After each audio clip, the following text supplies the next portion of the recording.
In April of 1943, a dead man washed up on the coast of southern Spain. He carried love letters, theater ticket stubs, and a black briefcase chained to his body.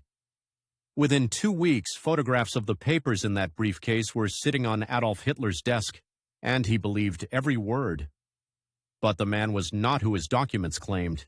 He was not a Royal Marine. He was not a courier carrying invasion secrets. He was not even a soldier.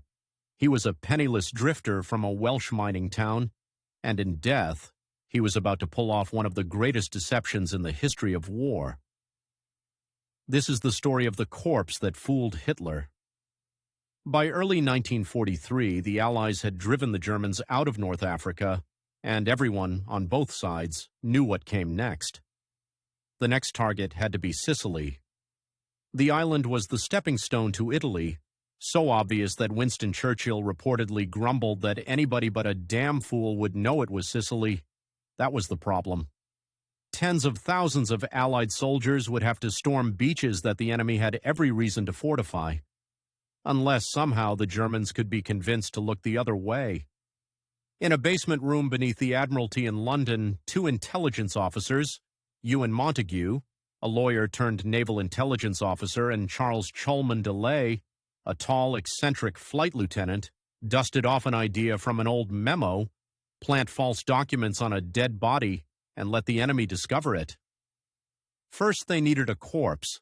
They found one in a London mortuary, Glyndwr Michael, a 34-year-old homeless man from Aberbargode in Wales, who had died in January after ingesting rat poison. He had no known family to object, and the phosphorus in his system would be hard to detect once the body had spent time in the sea. Then they built him a life. Glyndwr Michael became Major William Martin of the Royal Marines. His pockets told the story: a photograph of a fiancée named Pam, actually a clerk at MI5, 2 love letters, a receipt for an engagement ring, ticket stubs from a London theater, a stern letter from his bank about an overdraft, keys, stamps, and a St. Christopher medal. The details were so ordinary, so human, that no one would think to question them. And chained to his trench coat, a briefcase containing a personal letter between 2 British generals, mentioning, almost casually, that the coming Allied blow would fall on Greece and Sardinia, and that Sicily was merely a decoy. On the 19th of April, the submarine His Majesty's ship Seraph slipped out of Scotland with a steel canister marked optical instruments resting in its hull. Inside, packed in dry ice, lay Major William Martin.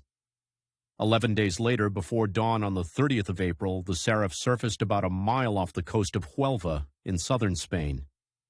The captain sent his crew below, and the officers lifted the body into the water. A prayer was read. The engines pushed the corpse toward shore. Huelva had been chosen with care. Spain was officially neutral, but it crawled with German agents, and in Huelva operated one of the most effective Abwehrmen in the country. If Major Martin washed ashore there, the British were betting his briefcase would find its way into German hands. A sardine fisherman found the body that morning. From there, the plan nearly fell apart.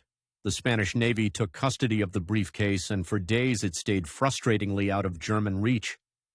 But the local German agent pulled strings, and eventually Spanish officers quietly opened the letters, photographed them, resealed them, and handed the copies to German intelligence. When Spain returned the briefcase to Britain, examiners in London confirmed the letters had been opened. An eyelash placed inside the folds was gone. Then came the real confirmation.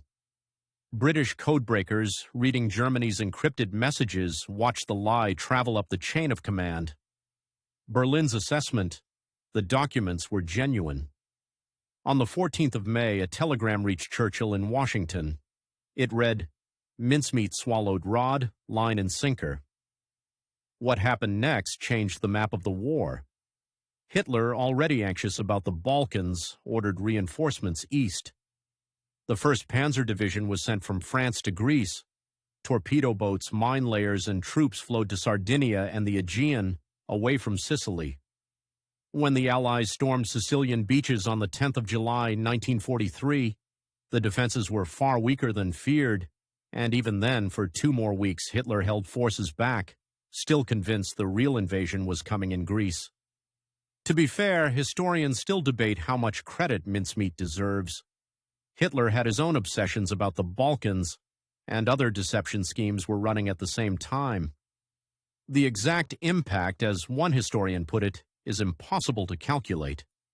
But this much is certain: a dead man with a briefcase helped convince the German High Command to defend the wrong islands.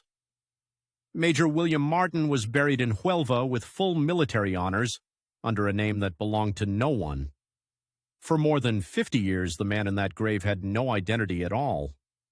Only in 1997 did the British government confirm the truth, and a new line was carved into the headstone: Glyndwr Michael served as Major William Martin. In life, he had been invisible, a man who died alone in an abandoned warehouse with no obituary and no mourners. In death, he was given a fiancée, a bank account, an overdraft, a paper trail of small debts and theater tickets, and a mission that may have saved thousands of lives on the beaches of Sicily. The greatest trick of the Second World War was not played by a general or a spy.